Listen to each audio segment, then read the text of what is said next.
So, all right. If you can hear me, if you can see me, you can hear me, and if you can see me. I got the Facebook going, and I got the YouTube going. So, yeah, cool. Now, let's get one last thing set up. Good morning to you guys, though. Good morning, good morning, good morning. We got an interesting show today. This is normally my podcast that I do on Anchor, but I just said, fuck it. Might as well just do it on YouTube Live. So, we got an interesting show, though. So, tap that like button, share this, and help a brother out because I got 17 subscribers and I need your help.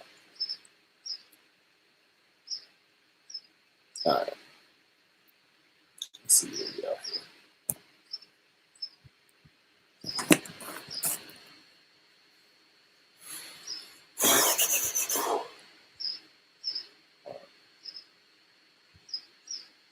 Cool.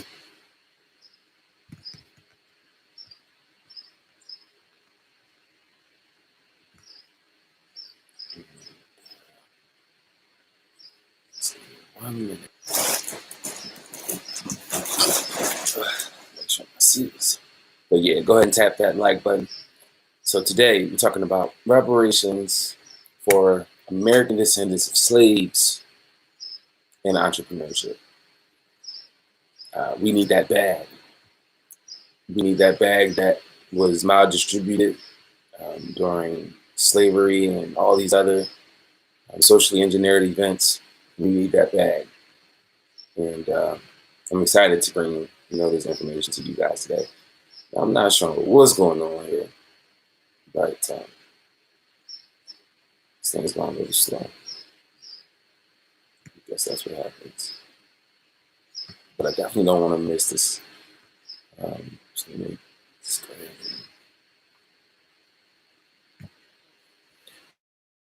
set that up. Where are we going? All right, that's good. All right, so we are rocking and rolling, man. All right, so we got a nice show today. But before we get into the show, please, and I'm going to be looking at both cameras too. So I'm talking to YouTube right in front of me, and I'm talking to Facebook right here. So, but before we do anything, YouTube channel, because I only got 17 subscribers, and I need that to go up, and you're going to help me. So we're talking about reparations and entrepreneurship for young Black American descendants of slaves, right? But before we get into this, though, never let anything stop you, right? Never let anything stop you, even though we don't have that bag yet. Like, even though we don't got that reparations check, don't let that stop you, So we're always going to be tested. I just want to share a quick story real quick. Like, we're always going to be tested, no matter what. I got into a little situation on my way home after work. It's late.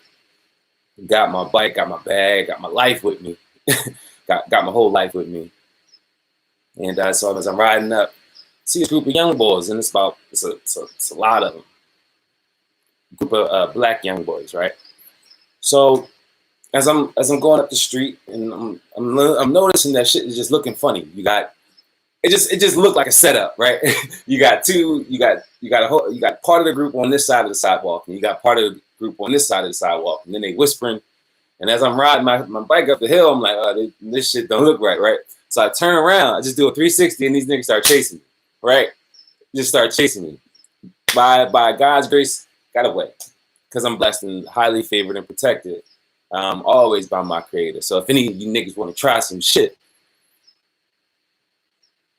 I'm gonna be good. But anyway, so I just want to highlight that because that story is crazy because it's society, right? So like, what's actually happening here? Why was I even put into that situation, right? The music, right? That's number one. Number two, the family structure, video games, sexual transmutation, no opportunities, no fathers. You got single mothers raising young boys, and when you got single mothers raising young boys, you're going to have some emotional and sensitive young boys, right? So The reason why I say that is because, and the reason why I'm telling this story is because, we have the power to organize and come together for a common purpose, right? We just sometimes come together and organize for a common purpose for the wrong reason, right? So case in point, that story that I just told you, right? About, being ambushed by the young boys, right? So they actually planned that. So as I was walking past this group, they must have seen, me. They seen my bike. They seen it's a really nice bike. They seen, what I was dealing with. Seen me by myself. Seen me smoking whatever. The next thing you know, it's like, all right, well, let's plan something. Let's plot something. So they start planning and start planning their mission or whatever they want to accomplish, what they want to get from me, right? So that really just had me think. Like, imagine, right? So like they planned this whole scenario. They planned that whole scenario where they were going to try to ambush me. There's like about 10 of them, right? So they came up with this idea. They shared all this different brain power about all these different ways about how to do it. And I'm not mad, right? Because they're planning. But what I'm mad about is the fact that they're planning in the wrong way, right? Society has them up against and trying to take from their brother when they don't realize that, the reason why they are even thinking that way and acting that way and behaving in these manners is because of society and what's happening to them, right?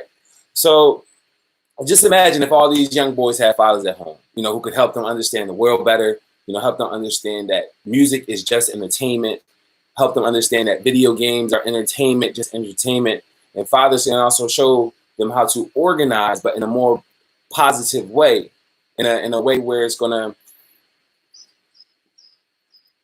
help the kids channel that energy into something that's going to be more beneficial and more positive to them. And so living with the mom just can't prepare a young boy for of a young black boy for the world. So next thing you know, you got this young boy getting together with a group of his black friends who been raised by single mothers. And so they all come together with that emotional energy, that sensitive energy, and they go ahead and devise all these plans and schemes to get over on people. When in actuality, if they had the proper understanding and the proper structure and the proper knowledge and the proper upbringing, they would understand that if they just channel that energy into something else, and they channel that brain power into something that's going to produce income, they wouldn't even be thinking about trying to, set me up and rob me and things like that. So like if they were thinking about, if they had fathers in the houses that were knowledgeable, they could tell them that, like, hey, listen, this is how you get opportunities for yourself. This is how you make money, right? And so they wouldn't even think about trying to rob me. They wouldn't even think about that because that's not on their mind, right? But see, society is like, no. We got this social engineering type shit that we got going on here. So, and we gonna make y'all black boys act this certain way, and we're gonna create the whole situation. And so that's where you get yourself into single mom. So, I right now it's just, imagine that same group of black boys with this leadership at home. Imagine that same group of 10 black boys that, try to plot and try to steal from me and take everything, take my life. Just imagine, right? Just imagine if that energy would have been, put into, something more constructive. Like, just imagine, right? That energy that, okay, let's take this from him. Let's get this from him. Let's get that from him. But what if we use that same energy to just put it into income producing activities? But see, that's not what society wants, right? So we're gonna get into the reparations, but we gotta talk about this. So we're constantly gonna be tested, though. So the reason why I even bring up that story is we're constantly gonna be tested. And this situation it definitely boosted my seriousness. Like, I really don't give a fuck anymore. Just gonna go out there and just continue to be happy. Continue to, use time to my advantage, and you should too. But otherwise, everything is going well. Everything is going to continue to go well. I'm going to continue to create my reality, and I hope you should too. We got an interesting show today, so we ain't got no mentors. We're going to just get straight to the facts, right? So this information that I'm going to share with us This is picking ourselves up and understanding where we are economically, where we are socially, where we are as Black people, as Black men especially, right? And so, but before we even get into that, so last week we talked about starting your empire, because it's all entrepreneurship and business ownership, right? So we talked about, how you can start your empire and, take part of this booming marijuana industry. It's a major wealth trend. And, we are on the foundation stages of this new wealth trend. And, like I mentioned in the show, the marijuana industry is currently a $12 billion industry currently. And by 2022, it's projected to be a $22 billion industry, right? So what does that mean for you and I? That means that there's an opportunity for us to create an unlimited income stream and a passive income producing asset for ourselves and our future generations, and a launch pad to take us into whatever other endeavors that we are passionate about, because that's what the goal is. We want to do what we're passionate about. We don't want to give all our time away to people who and fulfill their dreams so they can do what they're passionate about. No. We want to do what we are passionate about, right? So, you don't want to miss out on this opportunity. We are on the foundational stages, and I work with Black men only, and that's necessary, because Black men are the future. I'm 25. I'm the future, and so if I can inspire other Black men, I'm not trying to be the head nigga, I'm not trying to be the head nigga in charge, but if I can inspire that Black man to be like, yo, Black man, let's use our brains. Let's use our 3 brains for a common purpose. Yo, that's gonna breed change. That's gonna do some powerful stuff, right? So let's get into today, right? So we're talking about reparations and entrepreneurship, right? But so before we can even, people don't, if you look in the news, the people don't even know how to describe reparations. All these politicians says, what's that? What's reparations, right?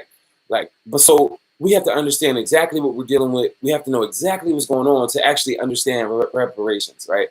So let's just jump right into the difference between discrimination and systemic racism, right? Because reparations is directly linked to systemic racism and not discrimination.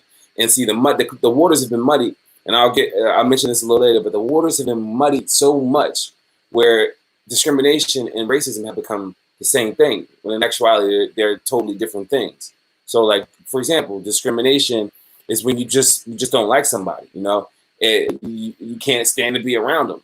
Discrimination is not racism, because racism is a group to group. It's a group to group basis. It's a group to group concept, and it can only apply on a group to group level. Racism can't apply from a group to an individual level.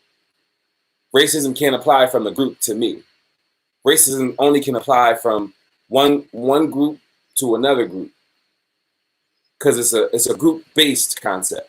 So this means that racism can only be system, and racism must work with a group on a group basis globally. So everywhere you go, you'll find the same structure in place, the same system, right? The same systemically racist caste system.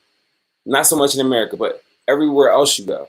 And so the waters have been muddy, and the discrimination and racism have literally become the same thing, when in actuality they're just 2 different concepts. So as Black folks, so the goal is not to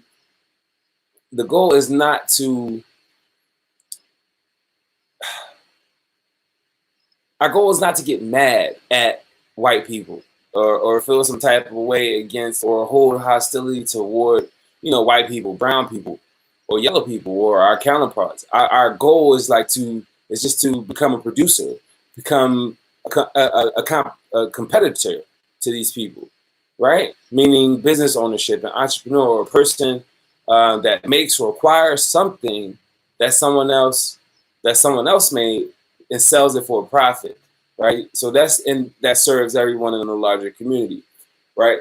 So we don't want to discriminate, because we need people, right? People of all shades have money, and we need all people because we need that money. So when it comes to services and products, we don't want to discriminate in who we want to sell products and services to, because that's where we're going to get that money back. That's where we're going to get that wealth, right? So, but people of all shades have it, and so it's like it's our job to get that money back by giving them valuable services and products that society renders useful, right? So, but when it comes to building a team, this is where discrimination becomes a good thing for Black folks, Black men especially. When you choose to discriminate, right, and choose to hire and work with who you want to work with, you can hire and work with your own people. You can provide opportunities to your own people. And then once you provide those opportunities to your own people, you take your people and that team that we established, and we go into the larger society and sell products and services and get that wealth back that was maldistributed over the years, right? And we don't hate, we just go out there, we're producing now. See, that's the difference. We're just going from consumer to we're producing now.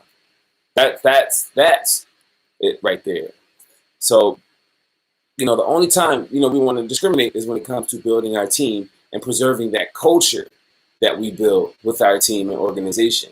And so this is what all these big companies do. They have a certain culture. They have a white supremacist culture, a bigoted culture. And that culture is a part of the fabric of that job, right? So as an entrepreneur or business owner, you have the ability to create your own culture, right? So now let's get into systemic racism, right? Systemic racism is not when somebody just doesn't it's a group concept. Systemic racism happens in groups. Everyone in the dominant society benefits from these policies that are set into place except Black folks and Asians, and I'll get to that in a minute, right?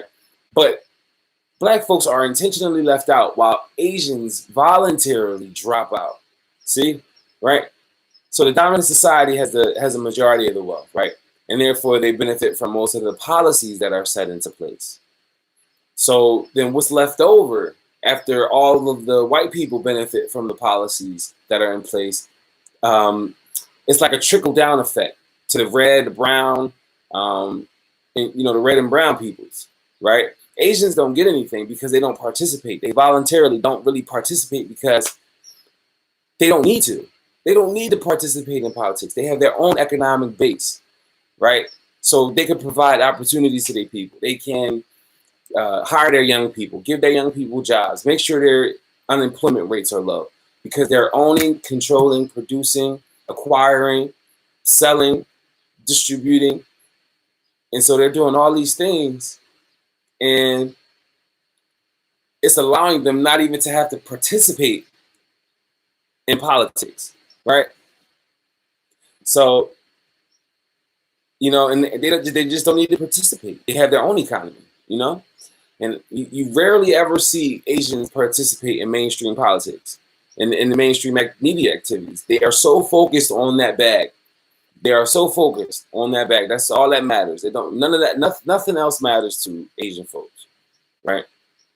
But what else is a part of systemic racism? So we talked about policies. That's number one. Policies that only benefit the dominant white society, the dominant larger society, red, yellow, brown folks, not Black folks. You will never see Black in policy, and we'll get to that later. So number two, stolen generational wealth, maldistributed generational wealth, land that was just given. And then now, over the years, now that land has been converted and people are making money off that land, right? So stolen generational wealth, slavery, right? Stolen land in a complete geographic takeover, right? So you got the policies in effect. You got the stolen generational wealth in effect. And this is systemic racism. This is racism. Racism is not discrimination.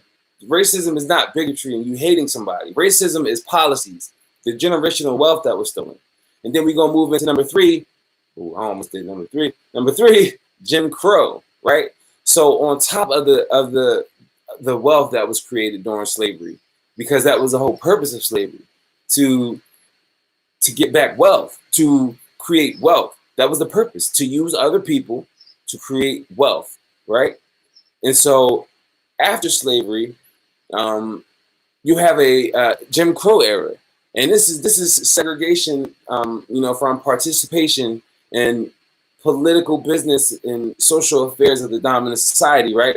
But check this. So at the same time, there was no more slavery during the Jim Crow era. At the same time, from post-slavery during Reconstruction all the way up until Jim Crow, there's sharecropping, which is basically slavery all over again. I mean, being paid such low wages you can't even survive, and you have to give up all your time. So you got the policies, you got the stolen generational wealth, you have the Jim Crow. This is systemic racism. This is racism. And so going back, so we have a fourth, right? So benign neglect, right? I give this one a category of its own, right? So that's why every group, right? So the Civil Rights Act, right, was the reason why the benign neglect policies came into place, right? That's why you see every group benefit from affirmative action policies except Black folks after the Civil War. So like President Nixon back in the 70s, President Nixon had a collaboration with his urban affairs officer. His name was Daniel Patrick Moynihan, right? So he set into action policies that would like prevent the word black from even being mentioned in any type of way in policies, programs, benefits, or anything. So that's why today you see all this people of color, you see African American, you see anything but black. You see anything but black, right? And so these benign neglect policies, fast forward to today, and we're talking about reparations, you'll see a big ass headline that says reparations, but in the meat and bones of that article, you won't find anything that says black. So there's a deliberate effort since the 70s to keep the word black out of policies so black folks won't rise up and demand what was offered to them, what was offered to us, because that was the whole point of the civil rights movement. The civil rights movement, what happened as a result of us not getting what we were promised. And so when we didn't get what we were promised, we were like, nah, fuck that. I want to go ahead and I want to get that bag. I need that bag back. You know what I'm saying? And so I give benign neglect a policy of its own. And I actually want to find that clip. I'm going to see if I can find that clip, but so I can play it for you. And you can actually hear this dude say, if we don't say, black, we don't have to give him anything, And I'm like, this is crazy. I want you to hear this for yourself, if it permits. I'm gonna keep going, and I'll get back to it. But these benign neglect policies were set to action, like I said, because we started demanding what was offered to us. We weren't getting what was offered to us. So they said, you know what? Nah, fuck that. Fuck that. We about to go ahead and we ain't never about to say black in the policy again. So from that moment on, it's always been people of color, minority, any other fucking thing but black. And it was because of the civil rights movement and us demanding what the government should give us. We owe money. Like, we're owed money, wealth, land, resources, everything. I mean, it's unbelievable. And so now we get to reparations, and it's like, okay, how is that gonna work? Who's gonna pay for it? The same people who took the land is going to pay for it. It's the same people who benefit. It's going to pay for it. All right. So it's crazy. But let me see if I can find that. Let's see.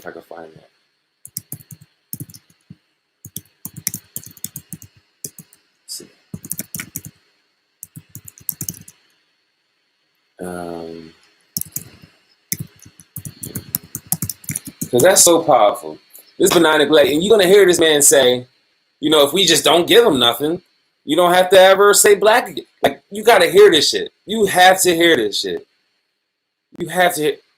Yo, Vern, what's up, brother? How you doing, man? I'm doing very well, bro. Just getting some early morning info session on these reparations and entrepreneurship. But where is this fucking video, man? I'm gonna find that shit. And it's unbelievable. Let me see something. Let me see if this is it. Let me see. But you gonna hear this dude. It's unbelievable. And that's why when you hear all this reparations talk now, it's like you may see black in the headline, but you will never see black in the meat of the article. You will never hear black mentioned like in terms of reparations. Oh no. Oh no. No, I'm not doing it. No. Okay. Well, anyway, so I'll hit that later. But so under systemic racism, you got the policies, you got stolen generational wealth, you got Jim Crow, right? Then you got integration, right? So during that Jim Crow era, we also started to get a little bit for ourselves, and because we were shut out of the dominant society, dominant political affairs, dominant social affairs, et cetera, et cetera. So during Jim Crow, we actually had, acquired some wealth. And after we acquired that wealth during Jim Crow, they enacted integration.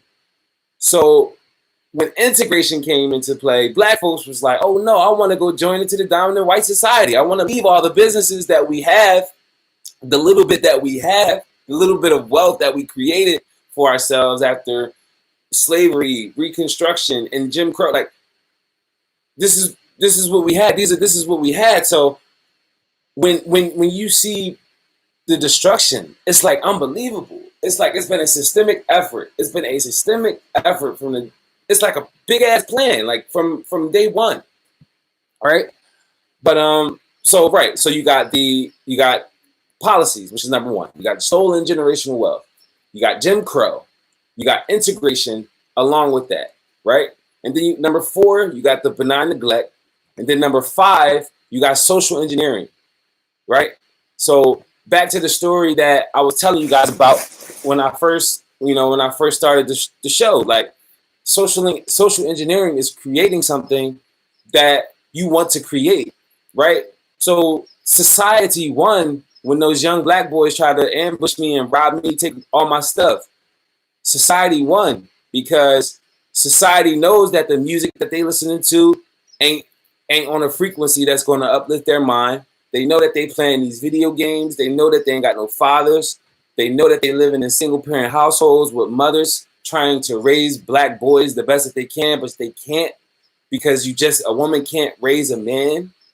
And so when these black boys start to huddle up and they get together and they start planning for destruction, that's exactly what white supremacy is socially engineering for. They want exactly these type of situations to happen that I found myself in.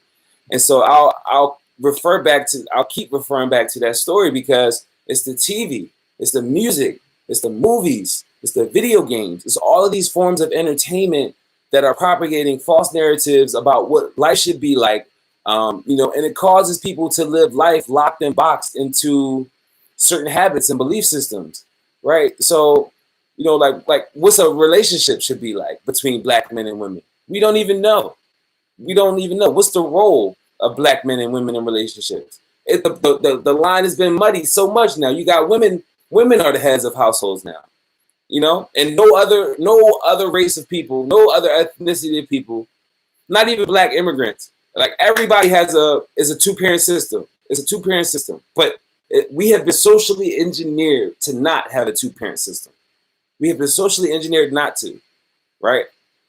So there's been the purposeful degradation of the black male character on a global level. So it's not on just America, it's a global level. It's a degradation of black men, and that's simply due to systemic racism and white people only being 1/10 of the population. Because if you go anywhere around the world, you see that everybody else is red, brown, yellow, or black like us.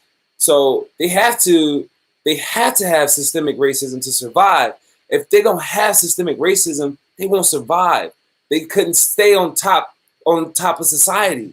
So they have to have this. They have to create social engineering, especially for black Americans, especially black American men, because if they don't, we can destroy them with just our genetic. with just our dick. Like, we can destroy them. So they have to stay on code with one another, right? So on top of that, right, you got the social engineering, and so under that you got the entertainment, which I just gave. We talked TV, movies, music, video games, all these entertainment forms, right? And so then, you got preconceived notions about black male behavior under this entertainment and social engineering sphere. It's like they keep black folks, as black men especially, they keep us dumbed down and focused on the next thought, or focused on robbing the next nigga, or focused on something else that don't really matter, something else that really gonna get you in trouble or put you somewhere where you don't want to be, right? So that's just like our choices are limited. It's like our resources are limited. You got our chicks just looking for the next sugar daddy, you know. So, but it is what it is. And then to finish that off, we got a media monopoly. On the internet, you have a media monopoly by the dominant white society, and on the traditional media, you have that monopoly, and they're on code. They're on code with one another. So what happens in the dominant CBS, ABC sphere is going to be reported on the digital sphere, right? So how young black American descendants of slaves can benefit from reparations? How can we benefit, right? It'll give us a boost. It'll give us a fucking boost. Like, especially for the business owners, for the entrepreneurially minded, right? It'll give us a boost because we know how to allocate those resources. We know exactly what to do to get into a position to create more resources for our community, more opportunities for our people. And then going out into the dominant society and selling our products and services and acquiring that wealth back. And then hiring more of our people to provide more opportunities, right? We have limited resources. We have limited resources in our family, in our neighborhoods, in the few businesses that we have, the few barbershops and salons that we have, few soul food spots that we have.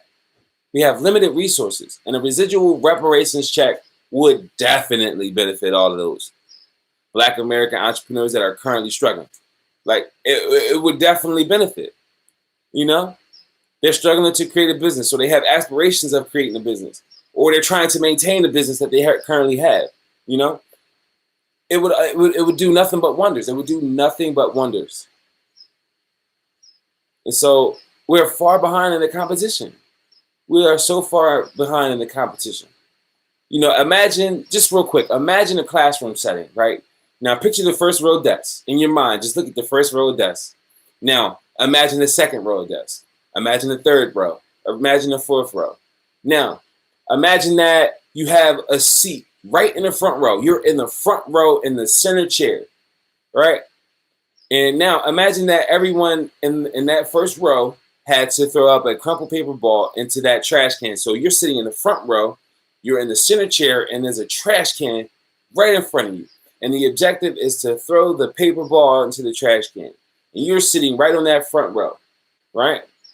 Everyone in that first row makes their shot. They throw that paper ball into that trash can. Even though you got some people a little bit further from the trash can, it's still easy to make that shot, right? But what happens when you're sitting in the second row, in the third row, in the fourth row? Like, what's happening? It's getting much more difficult to make that shot now, right? So you in the second row, you try and shoot your ball. You might get a shot in there. You got a little bit of, you can see, you got a little bit of a head start. You know what I mean? You can get it in there. But then you move back to the third row, you'd be like, wait a minute, my ball's not even going past the first row. And then you in the back row, your paper ball's not even going past the second row. You like, wait a minute, what's going on here? All right? Excuse me. Got excited.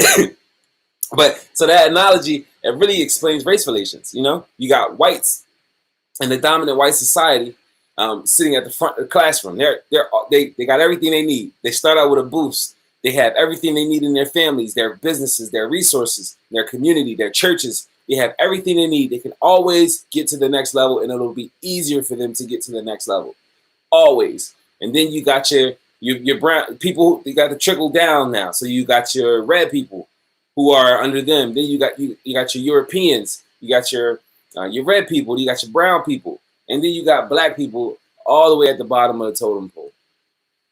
All the way at the bottom of the totem pole. You know? So while we always back in the fourth row struggling just to see the basket, when we shoot our ball from the fourth row, we barely reach the second row. We so far behind. We so far behind that it's like, wow. Like, you gotta keep shooting. You gotta first keep finding paper to keep shooting, which is a plan. First, the paper symbolizes a plan, right? So we only have a plan. But when you sit in that first row, you have everything you need. You have more than a plan. You have everything you need. Everything you need. My goodness. So why are black folks in this situation? Why are we in this situation? We just talked about it. Slavery, Jim Crow, Reconstruction, all that stuff. So it's no fault of our own. We did not bring us here. We were brought here against our own will. It's not our fault. It's not our fault at all for the predicaments that, the majority, I'm not going to say all of us, the majority of us are in, And now, although it's not our fault, right? It's not our fault that we are such damaged people and in the shapes that we are in, but it is our responsibility to pick ourselves up out like our ancestors did during the Reconstruction era, after slavery and before Jim Crow. See, because this was a time right after slavery where black people weren't allowed to read. But by the end of the Reconstruction era, 98% of American descendants of slaves were able to read, and they cut their literacy rate by 98%. Right? So if we can cut our literacy rate by 98%, we can do anything. We literally have the power to do anything. Just go back and look at what our ancestors did. The Carter G. Woodsons, the McCoys, with the real McCoy and the trains and all that. Lewis Latimer with the lights. I could go on and on, but like, look at what we can do look at what we can do under, what we are given. Like, we can do anything. You drop your literacy rate by 98% in 30 years. That shit is unbelievable. We can do whatever we want to do. So it's not our fault, but it is our fault. It is on us to pick ourselves up and get us out of the situation. So, like, what's actually happening? We already talked about it. It's the policies, right? So it's the Constitution. Let's start there. The Constitution is still against black folks. It never changed. It never changed since its inception. Benign neglect policies, social engineering, various forms of entertainment that lower your frequency, dumb you down, and turn you into a zombie. Lack of generational wealth. Because of slavery, Jim Crow, integration, we lost all our wealth. And that's why we have the crab in the bucket syndrome. That's why we pull somebody down when they're doing well and making change, right? So we didn't get a head start. We have to work really, really hard to get to the next level. We're in the back of the room and we're working really, really hard, crumpling up so much paper balls, trying to make them into that trash can. We try so many things. We try doubling up on paper now to get more momentum from the back. So meanwhile, we're in the back row, we're figuring out all these different creative strategies and resilient ways to get to the front of the row. And it's always about that. It's always about thinking about creative ways to get to the front of the row, to make it easier for your children and their children and their children. So it's the constant entertainment and the consumerism, right? So we're always giving our money away. Every single day we give our money away to Walmart, Rite Aid, the markets, everywhere. And we don't put money into ourselves and things that are going to produce assets, produce income. So we're giving all of our money away. We're addicted to buying things that we think will make us feel better about ourselves. But the only true happiness is inside. Nothing will make us feel better about it. And these companies and corporations, they got us because they know that we are a damaged people. They know that we are a very insecure people on whole. And then they know that and they exploit that. And they use that to their advantage to profit off us and take all of our income. They live off of 100% of their income and 98% of our income, and we live off the remaining 2%. Come on, that's bullshit. And so, meanwhile, we're spending all our money, giving it all away. We constantly giving it all away, just blowing it. Then we got bills, right? So on top of that, you got the constant entertainment and then lack of focus. So we got all our money's being taken away, all our wealth being taken away every single month. All these bills, car, all this stuff, but we're not doing anything about it.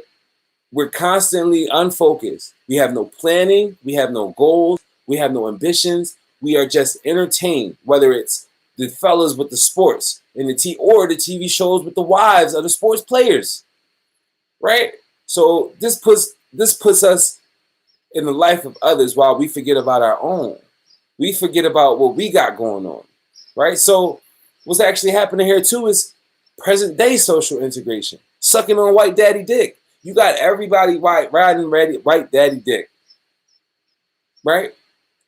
Nobody's focused on creating anything for themselves. Everybody's just trying to assimilate into the dominant society. No. You need to create opportunities for yourself and stop giving away all of your wealth. Create opportunities for your family. Create a restaurant. Save up money and pool money with your family to create something. It's going to be a little harder for us. We're going to have to be more creative. We're going to have to work together more. We're going to have to use more brain power to come together for a common purpose, right?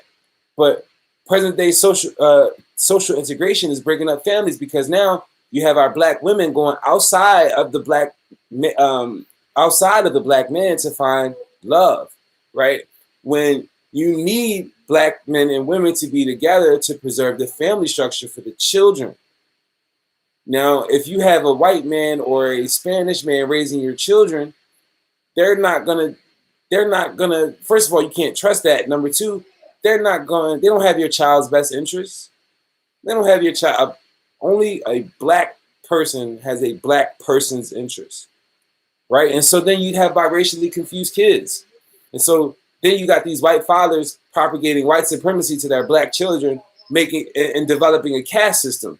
And so you won't be surprised if you see this whole light skin thing start to come back.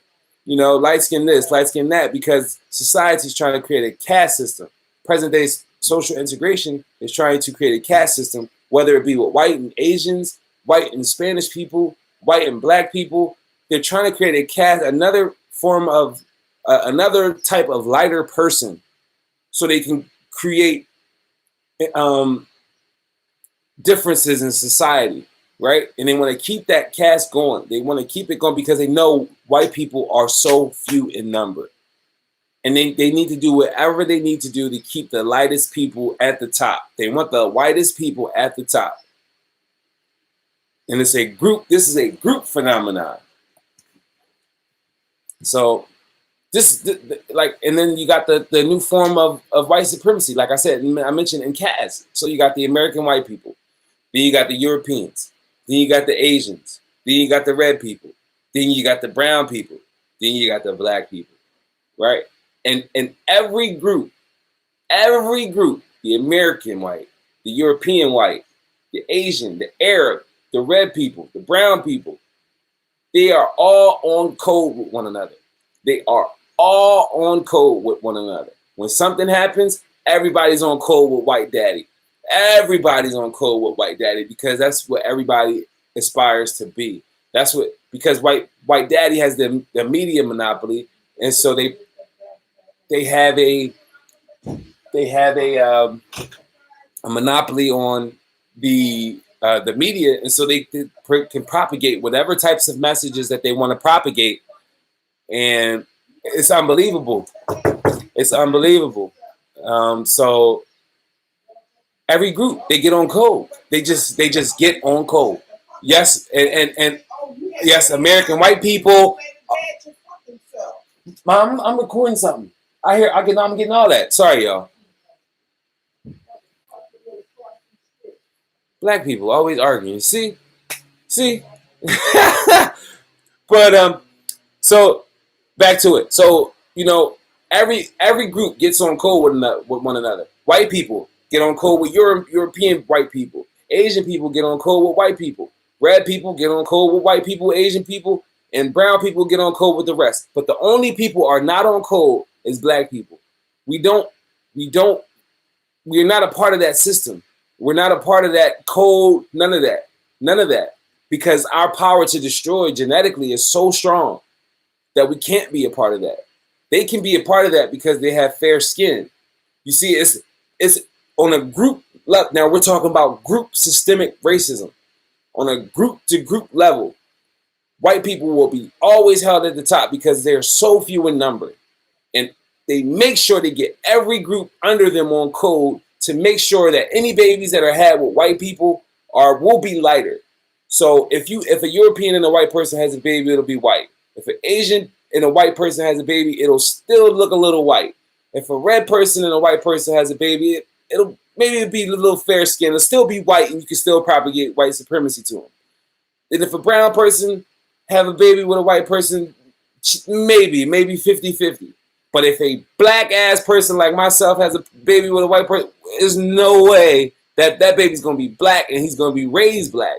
You see, but what they're trying to do is create the caste system so to continue to propagate white supremacy because they're so few in number. They have to survive, and they will survive by any means necessary. Any means necessary. So can you blame the kids for, trying to come up? Can you blame those kids for what they did? No. You can't blame them at all. And so at the end of the day, though, we cannot bank on reparations because, as mentioned, these benign neglect policies, you will never even see the word black mentioned in official policy, right? So in the meantime, we have to do what we can with what we have in hopes of creating our future, right?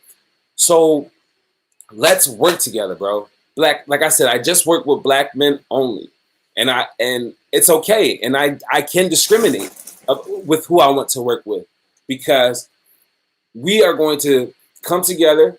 We're going to go out into the larger society, sell valuable products and services that are rendered useful, and we're going to start acquiring that wealth for ourselves, getting that wealth back, creating new situations and opportunities for our people, for our children, right? So I was just telling a client the other day, that two minds focused on the same objective is better than one. And I mentioned this earlier in the show. Two minds working together on the same objective is better than one.